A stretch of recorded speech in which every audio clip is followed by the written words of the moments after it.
मेरा रेप किया, ड्रग्स लेके, शराब पी के, नशे में मुझे गंदी तरह काटा, नोचा। कि आप मान जाओ, नहीं तो आपके ऊपर महिला का आरोप लगा के एफआईआर दर्ज की जाए। इसने मेरा फिर से एक बार रेप किया, फुल नशे की हालत में, बहुत ज्यादा ड्रग्स लेके।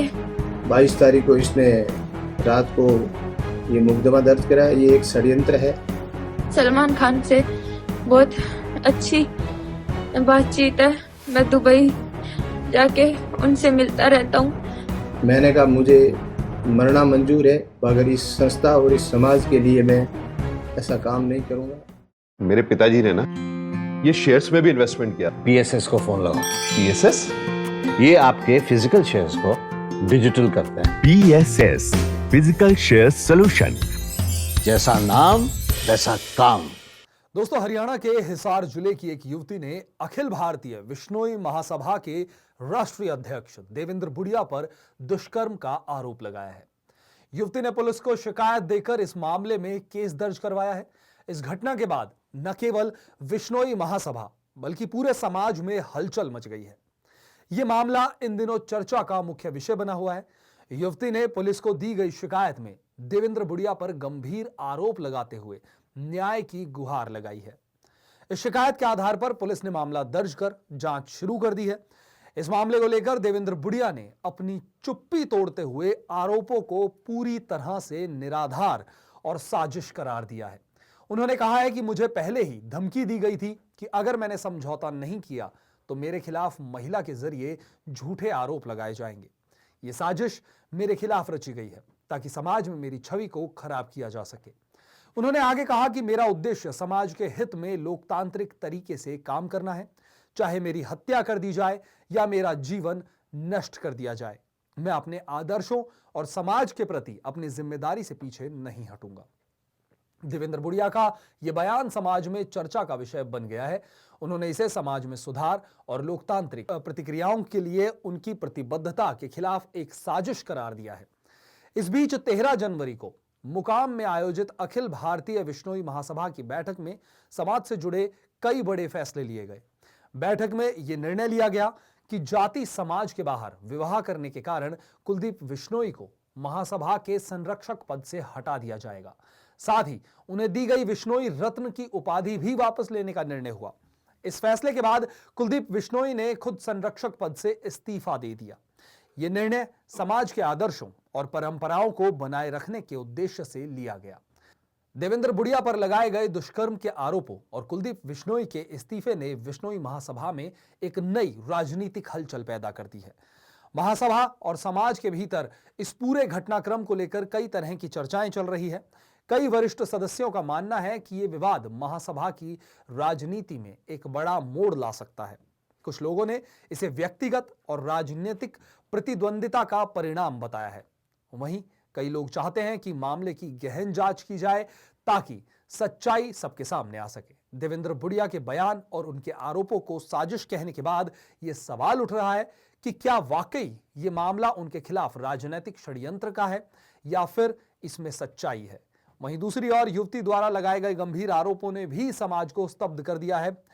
अभी देखना यह होगा, बड़ा ही दिलचस्प होगा कि पुलिस की जांच के बाद इस मामले में क्या सच सामने आता है। महासभा और समाज के लोग इस पूरे प्रकरण पर ध्यान बनाए हुए हैं। विश्नोई महासभा जैसे बड़े संगठन के भीतर ऐसी घटनाएं न केवल महासभा की छवि पर असर डालती है बल्कि समाज को भी विभाजित कर सकती है। ऐसे में यह आवश्यक है कि मामले की निष्पक्ष जांच हो और जो भी सच्चाई हो वो सबके सामने आए। 13/11 को हमारे समाज की मुकाम के अंदर पूरे समाज की और महासभा की बैठक हुई थी। उस बैठक में हमने समाज ने फैसला लिया, कुलदीप बिश्नोई को रत्न ले लिया और कुलदीप बिश्नोई को संरक्षक पद से हटा दिया गया। उस संदर्भ में उसी दिन उसने मेरे को कहा था जरिए शिवराज के कि आप मान जाओ, नहीं तो आपके ऊपर महिला का आरोप लगा के एफआईआर दर्ज की जाएगी। मैंने कहा मुझे मरना मंजूर है, मगर इस संस्था और इस समाज के लिए मैं ऐसा काम नहीं करूँगा। मैं समाज के साथ रहूँगा और इस संस्था को लोकतांत्रिक तरीके से संस्था के चुनाव करना मेरा लक्ष्य है। और उसके बाद हमारी 25 तारीख को मुरादाबाद में पेशी थी। 22 तारीख को इसने रात को ये मुकदमा दर्ज करा। ये एक षड्यंत्र है और मैं तो ये कहता हूँ, सिर साटे रूंक रहे तो भी सस्ता जान। अगर मेरी हत्या भी हो जाए, मेरा जीवन भी चला जाए, मगर मैं किसी कीमत पे कोई समझौता नहीं करूँगा। इस संस्था विश्नोई समाज और इस संस्था को लोकतांत्रिक तरीके में लाना मेरा मुख्य उद्देश्य है। मैं इस वीडियो के माध्यम से आप सभी को किसी राक्षस की सच्चाई बताना चाहती हूँ, जिसका नाम देवेंद्र बुढ़िया है। वो बिश्नोई महासभा का राष्ट्रीय अध्यक्ष है। ये जोधपुर का रहने वाला है। इसने मेरी जिंदगी पूरी तरह से खराब कर दी है।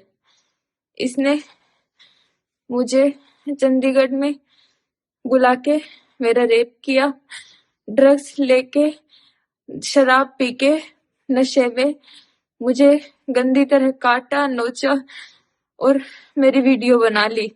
उसके बाद में बोला, अगर किसी को भी तूने बताने की कोशिश की तो मेरी पहुंच बहुत ऊपर तक है, तू कुछ नहीं कर पाएगी।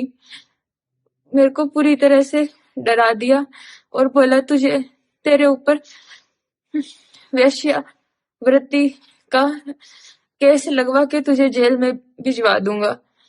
और इसने मुझे लालच देने की भी कोशिश की। बोला, मेरा सलमान खान से बहुत अच्छी बातचीत है, मैं दुबई जाके उनसे मिलता रहता हूँ, मैं तेरी लाइफ सेट कर दूंगा, तुझे बिग बॉस में भेज दूंगा, ये वो बहुत कुछ लालच दिया। और इसने वेद प्रकाश नाम के इंसान से जो दुबई में रहता है, उस बारे में भी बताया कि मैं तुझे दुबई भेज दूंगा, वहां पे वेद प्रकाश नाम का आदमी है, वो मेरा दोस्त है, वो तेरी लाइफ सेट कर देगा। पर ये इसने मेरा फिर से एक बार रेप किया, फुल नशे की हालत में, बहुत ज्यादा ड्रग्स लेके मुझे काटता रहा। पूरी रात मैं रोती रही, इसे तरस नहीं आया। ये इतना मेरा पूरे समाज से मैं विनती करती हूँ, ये जिन जिन लड़कियों को पढ़ा रहा है, अपनी लड़कियों को वापस मंगवा लो, क्योंकि पूरी सारी लड़कियों की जिंदगी ये खराब कर चुका है। और फिर आगे ये दुबई में भी लड़कियां सप्लाई करता है। और अगर मुझे और मेरे परिवार को कुछ भी होता है तो सारी जिम्मेवारी देवेंद्र बुढ़िया की होगी। उसने मेरे को मरवाने की कोशिश की, मुझे टांके आए हुए हैं, उसने मेरा एक्सीडेंट भी करवाया। मैं आप सभी से ये निरोध करती हूँ कि इसे कड़ी से कड़ी सजा दिलवाए और इसे फांसी पे चढ़ा दिया जाए।